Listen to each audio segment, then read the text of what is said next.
নমস্কার। রম্য গল্পমালায় সকল শ্রোতা বন্ধুদের জানাই স্বাগত। আপনাদের সাথে আমি রম্য মাইতি। আশা করি সকলে ভালো আছেন। সামনেই দুর্গাপূজা, পুজোর কদিন ছুটি থাকবে। আপনাদের মতো আমিও ঘুরতে যাব।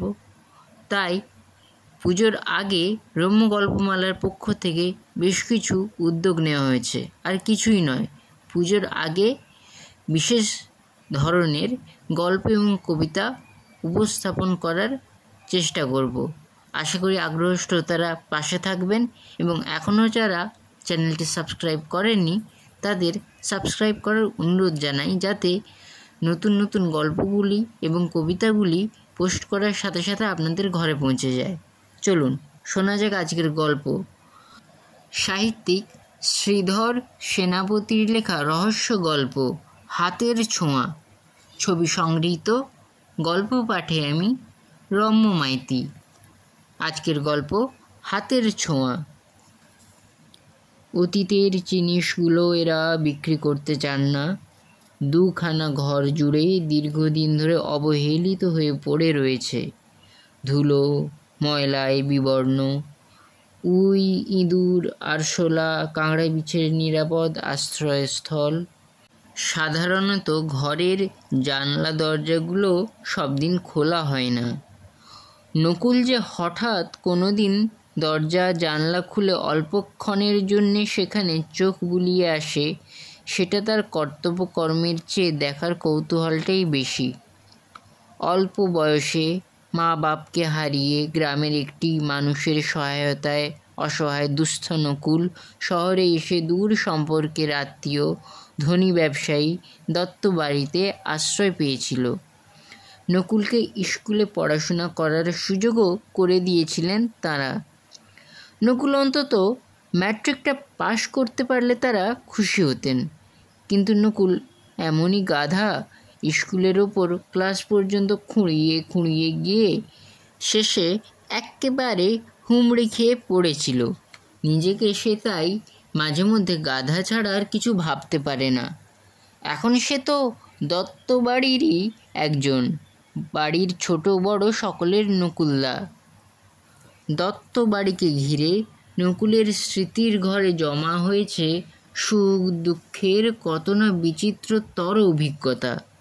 তবে তার মধ্যে নকুলের জীবনের একটি উজ্জ্বলতর ঘটনা ভারত যেদিন স্বাধীন হলো তার বছর খানেক আগের। বয়স তখন 18 কি 19। নকুলকে একদিন হঠাৎ নির্দেশ দেওয়া হলো, ওই বিশেষ ঘর দুখানা চটপট পরিষ্কার করে ফেলতে হবে। তো যে পরিমাণ ধুলো আবর্জনা দীর্ঘদিন ধরে ওখানে জমে পাহাড় হয়ে রয়েছে, নকুলের একার সাধ্য কি অল্প সময়ের মধ্যে সে সমস্ত ঝেড়ে মুছে সাফ করে ফেলার? অগত্যা বাইরে থেকেও 2জন কাজের লোককে ডেকে আনতে হয়েছিল। নকুল তো মনে প্রাণে পরিষ্কার পরিচ্ছন্ন দেখতেই চেয়েছে ওই ঘর দুটিকে। এখন বাড়ির সকলের সুমতি হয়েছে দেখে সে যেন আনন্দে আত্মহারা। তবে মনের মধ্যে একটা কৌতূহল তাকে অবশ্যই সুড়সুড়ি দিচ্ছিল। হঠাৎ ওই রকম একটা সৎ ইচ্ছার পিছনে আসল উদ্দেশ্যটা কি, সেটা জানার জন্য নকুলকে বেশি অপেক্ষা করতে হয়নি। 3 দিন বাদে বড়বাবুর নাতি হীরকের জন্মদিন। ওই উপলক্ষে বড়বাবুর বন্ধুরা একটা বিশেষ প্রোগ্রাম ঠিক করেছেন। তাতে অবশ্য আত্মীয় স্বজনরাও সহযোগিতার হাত বাড়িয়ে দিতে প্রস্তুত। প্রায় সকলেই শহরের গণ্যমান্য এবং ধনী অবস্থাপন্ন ব্যক্তি।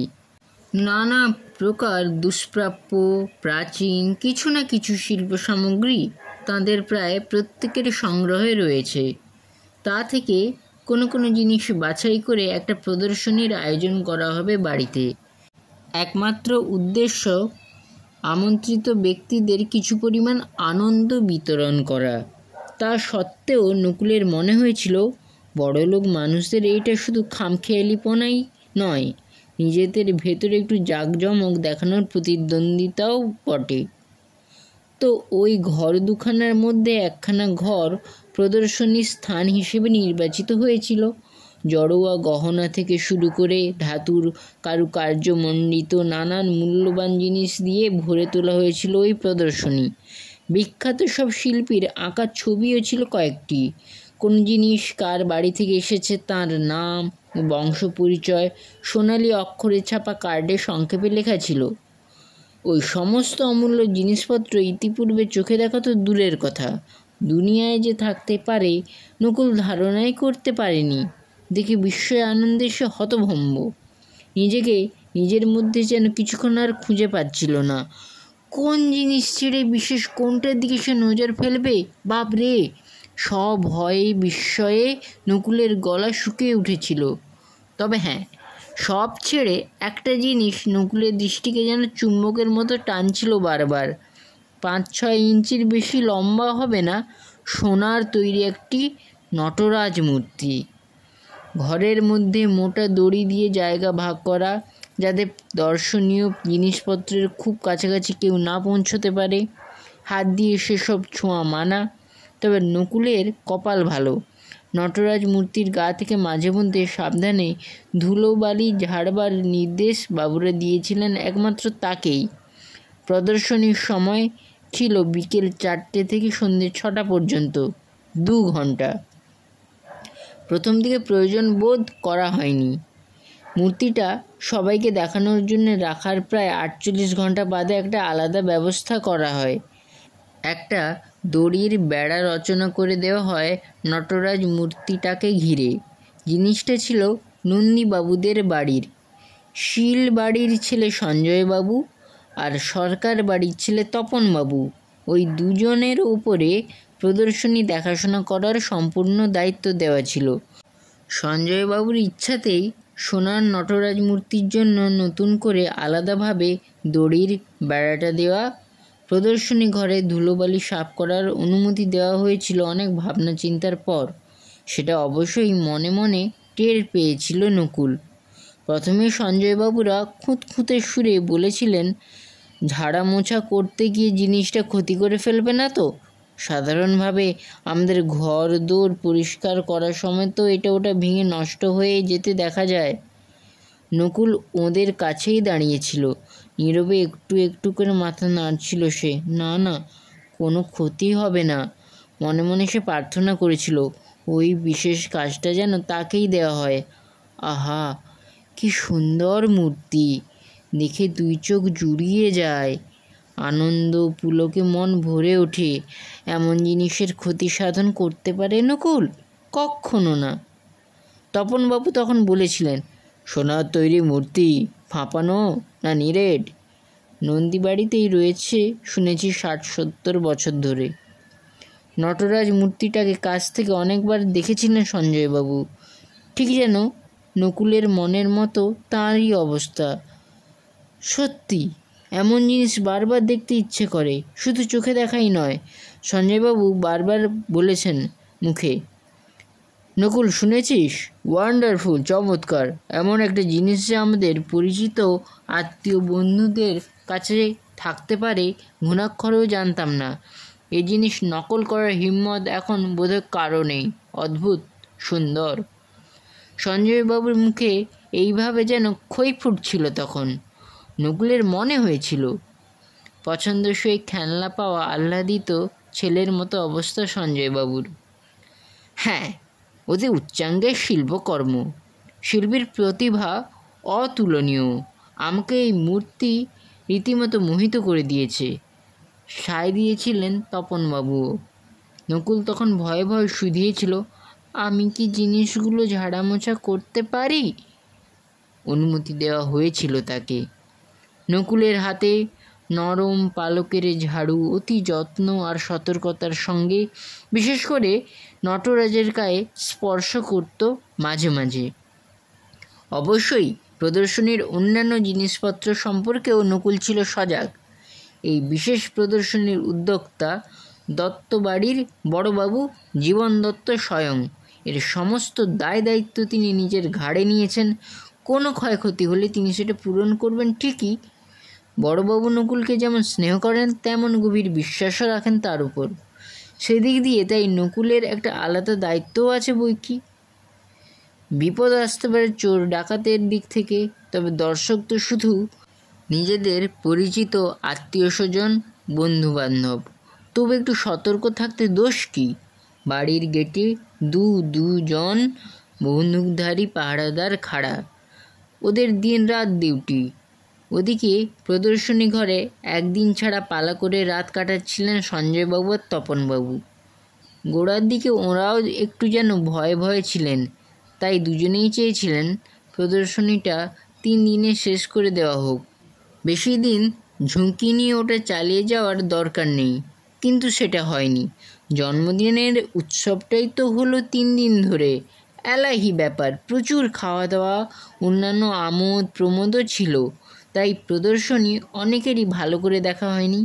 শেষে সময়টা বাড়িয়ে 7 দিন করে দেওয়া হয়।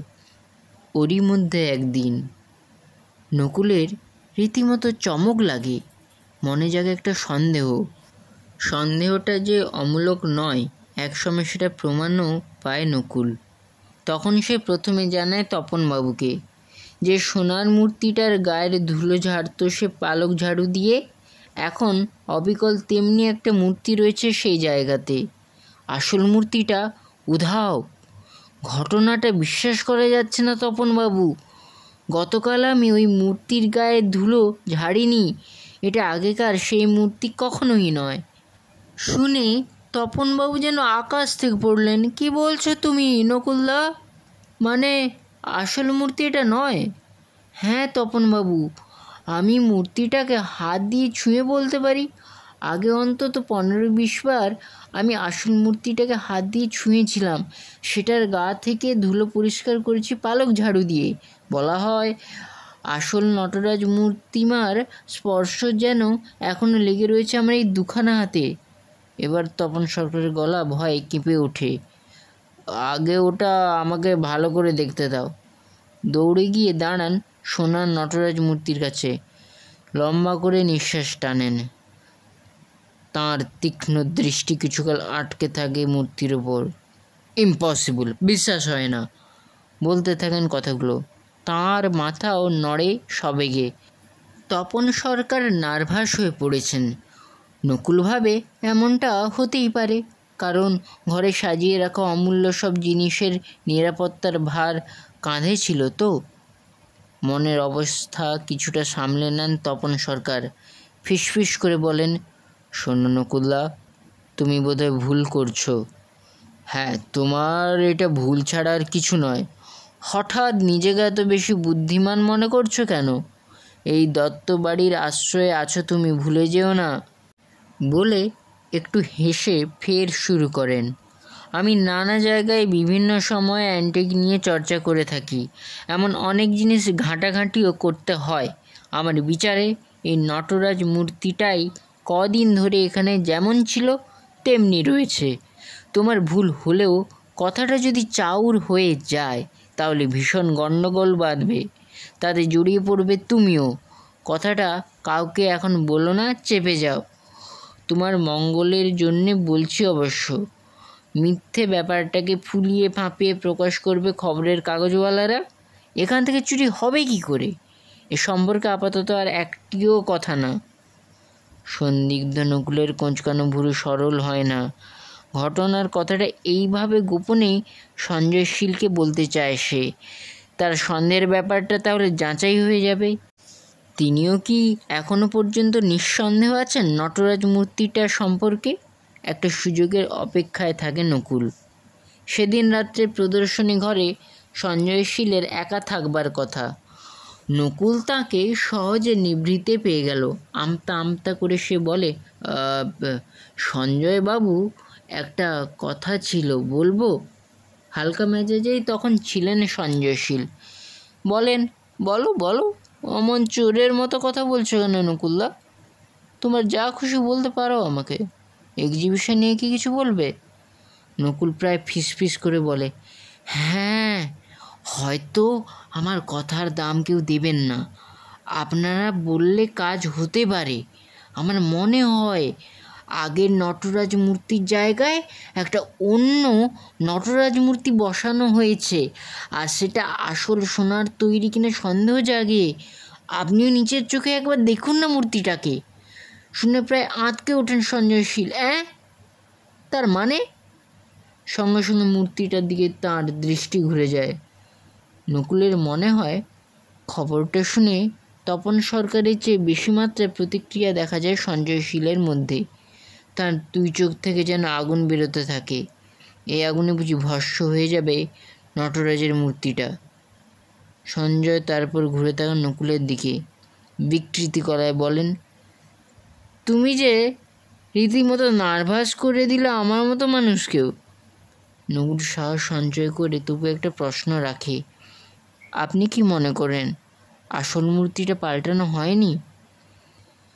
আমি মনে করি না পাল্টানো হয়েছে। এ সম্পর্কে যার যতটুকু জ্ঞান আছে সেই বলবে এটা বহুদিনের প্রাচীন বস্তু, ভুল হতে পারে না। আর তুমি এখন কি না বলছো পুরনো মূর্তিটাকে পাল্টে নতুন একটা নকল মূর্তি একই জায়গায় বসিয়ে দেওয়া হয়েছে? তপন আর আমি তো সবসময় প্রদর্শনী পাহারা দিই। যাক, আমাকে যা বলার বলেছ নকুলদা, আর কাউকে বলো না। আমি চাই না তোমাকে কেউ হেয় করুক। নকুল আমল পায় না সঞ্জয়শীলের কাছেও। অতঃপর সে রীতিমতো বিমূঢ়। সত্যি কি তার চোখে দেখার ভুল? মূর্তিটাকে পরিষ্কার করতে গিয়ে এখন যে ধারণাটা তার হয়েছে, প্রদর্শনীর গোড়ার দিকের ঘটনাগুলোতে সেরকমটা হয়নি। এখন মূর্তিটার উপর নিজের হাতের ছোঁয়া ভিন্ন উপলব্ধি এনে দেয় কেন? সন্দেহ, রীতিমতো একটা সন্দেহের ব্যাপার। প্রদর্শনীর ঘর থেকে বেরিয়ে অতঃপর কী করতে পারে নকুল? তার মনের চিন্তা গভীর হয়। ফের সে ঢুকে যায় প্রদর্শনী ঘরে। হাতে যথারীতি পালক ঝাড়ু, নরম মোলায়েম টাওয়াল। চওড়া বারান্দার ঘেরা জায়গাতে সাময়িকভাবে শোয়ার ব্যবস্থা করা আছে। তপন সরকার যেদিন রাত্রে থাকেন শোয়ে। সঞ্জয়শীলের পালা এলে সঞ্জয়, এখন সঞ্জয়ের পালা, ওখানে শুয়ে পড়েছেন। নটরাজ মূর্তির কাছে সময়টা বেশি নেয় নকুল। ঘরের মেঝে থেকে দেওয়ালের অর্ধেক দূর পর্যন্ত মোজাইক করা, সমস্ত জায়গা মাজা ঘষা করে আয়নার মতো চকচকে করে তোলে। আর এই কাজ করতে করতে একসময় যেন বিদ্যুতের শিহরণ খেলে যায় নকুলের শরীরে। হৃৎপিণ্ডটা একবার বুকের খাঁচায় লাফিয়ে ওঠে। এই তো প্রমাণ মিলেছে, তার চোখে দেখার ভুল নয়। নকুলের সন্দেহ কেউ আর অমূলক বলে উড়িয়ে দিতে পারবে না। সঞ্জয়শীল কি ঘুমিয়ে পড়েছেন? থাক। নকুল প্রায় রুদ্ধশ্বাসে দৌড়ে যায় বড়বাবুর ঘরে। এ সময় তিনি একাই ছিলেন। নকুলকে দেখে একটু অবাক হন। কি নকুল, হঠাৎ এত রাত্রে কিছু বলবে তুমি? আগে হ্যাঁ। নকুল দম নিয়ে তার সন্দেহের কথাটা প্রকাশ করে বড়বাবুর কাছে সম্পূর্ণ নির্ভয়ে। এখন সে কেন ভয় পাবে? সমস্ত ঘটনাটির তথ্য প্রমাণ এসে গেছে তার হাতের মুঠোয়। সব কথা শুনে নকুলকে সঙ্গে নিয়ে জীবন দত্ত প্রায় দৌড়ে প্রদর্শনী ঘরে গিয়ে হাজির হন। নটরাজ মূর্তিটা যেখানে রাখা হয়েছিল সেটার পিছনে দেওয়ালের মোজাইক টাইল দেখা গেল আলগা। সামান্য চেষ্টাতে একটা টাইল উঠে এলো প্রায় ওই একই মাপের একটা ফাঁকা জায়গা দেওয়ালের মধ্যে। সত্যি সম্প্রতি তৈরি বোঝা যায় এক নজর ফেলেই। দেখা গেল আসল নটরাজ মূর্তিটাকে তুলোয় জড়িয়ে লুকিয়ে রাখা হয়েছে ওই গোপন জায়গায়। জীবন দত্তর চোখ মুখ প্রচণ্ড ক্রোধ আর ক্ষোভে যেন ফেটে পড়তে চায়। মূর্তিটাকে গর্ত থেকে বার করে কয়েক মুহূর্ত হারিয়ে ফেলেন কথা বলার শক্তি। তারপর বোমার মতো ফেটে পড়েন তিনি। কার কাজ নকুল? কে করেছিল এই কুকুরটি তুমি জানো? ভয় নেই, আমাকে বলো। নকুল তবু ভয় ভয় নিজের বক্তব্য বলেছিল। সমস্ত পরিবেশ পরিস্থিতি অভিজ্ঞ মানুষের মতো বিচার বিবেচনা করে। কারো বিরুদ্ধে কোনো প্রত্যক্ষ প্রমাণ তো তার হাতে নেই। বড় কথা, মূল্যবান জিনিসটা চুরি হয়ে যাচ্ছিল, আবার ফিরে পাওয়া গেছে। এটাই তো এক্ষেত্রে সুখের বিষয়। জীবন দত্ত ক্রোধ তাতে প্রশমিত হয়নি। কঠিন গলায় বলেছিলেন, এই অপরাধমূলক ঘটনার পেছনে তাহলে সঞ্জয়শীল আর তপন সরকার, এই দুজনের মধ্যে কারো গোপন হাত রয়েছে অবশ্যই। এত পাহারা আর সাবধানতার দরুন বাইরের কারো পক্ষে এমন কাজ করা সম্ভব নয়। দেওয়ালের ভেতর গোপন জায়গা বানাতে অন্য কেউ সময় বা পাবে কী করে? রাত্রে পাহারায় থাকতো ওই দুজনের মধ্যে একজন কাজটি করেছিল। নকুল মূর্তিটাকে গোপন জায়গা থেকে সরিয়ে নিয়ে যাওয়ার সুযোগ বা সময় পায়নি সে। নকুল চুপ। জীবন দত্ত থেমে একটু দম নিলেন। নকুল নিজের মনের অবস্থাটা সঠিকভাবে জীবন দত্তর কাছে প্রকাশ করতেও অক্ষম। বিড়ম্বনা বুঝি একেই বলে। জীবন দত্ত বললেন, নকুল, ওই দুজনকে তুমি প্রদর্শনী ঘরে কয়েকদিন ধরে থাকতে দেখেছ। দুজনের কথাবার্তা আলাপ আলোচনায় নিশ্চয়ই তোমার কানে যেত।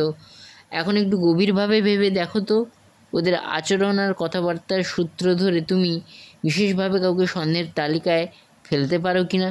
বরাবর তোমার বুদ্ধির আমি দাম দিই নকুল, নির্ভয়ে বলো। অভয় পেয়ে নকুল অবশেষে আমতা আমতা করে বলে, সঞ্জয়বাবু আর তপনবাবু দুজনেই আলাদাভাবে আমাকে বলেছিলেন নটরাজ মূর্তিটা অত্যন্ত মূল্যবান আর দুষ্প্রাপ্য জিনিস। তবে আসল জিনিসটা বদলে ফেলা হয়েছে বলাতে ওদের মধ্যে একজনই আমাকে একটু ব্যঙ্গ বিদ্রুপ করেছিলেন। আমি নাকি মহামূর্খের মতো কথা বলছি, নিজেকে খুব বেশি বুদ্ধিমান মনে করি। পরামর্শ দিয়েছিলেন সন্দেহের কথাটা আর কাউকে না বলতে। বড়বাবু মূর্তিটাকে প্রথমে এক নজর দেখেই যিনি আনন্দে বলে উঠেছিলেন, শিল্পীর প্রতিভা অতুলনীয়, মূর্তিটা রীতিমতো আমাকে মোহিত করে দিয়েছে। আমার মতো সন্দেহের দৃষ্টি তাঁর দিকেই পড়া উচিত। আর মূর্তিটাকে দেখা মাত্র যার মুখ থেকে বেরিয়েছিল ওয়ান্ডারফুল, চমৎকার, এমন জিনিস নকল করার হিম্মত কারও নেই, তাঁকেই এক্ষেত্রে নির্দোষ মনে করা যায়। তারপরই বন্ধ হয়ে যায় প্রদর্শনী। দত্তবাড়ির আত্মীয় বন্ধুদের দর্শনীয় মূল্যবান জিনিসপত্র নির্বিঘ্নে পৌঁছে দেওয়া হয়েছিল তাঁদের বাড়িতে বাড়িতে। নটরাজ মূর্তি চুরির চেষ্টার ব্যাপারটা চেপে দেওয়া হয়েছিল। নকল মূর্তিটা থেকে গিয়েছিল দত্তবাড়িতে, কারণ ওটার কোনো দাবিদার ছিল না। কেমন লাগলো আজকের এই গল্প? কমেন্ট বক্সে অবশ্যই লিখে জানান। গল্পটি ভালো লাগলে লাইক এবং শেয়ার করতে ভুলবেন না। পরবর্তীকালে নিত্য নতুন নানা ধরনের গল্প শুনতে এখনই আমার চ্যানেলটি সাবস্ক্রাইব করে আমার পাশে থাকুন। ধন্যবাদ।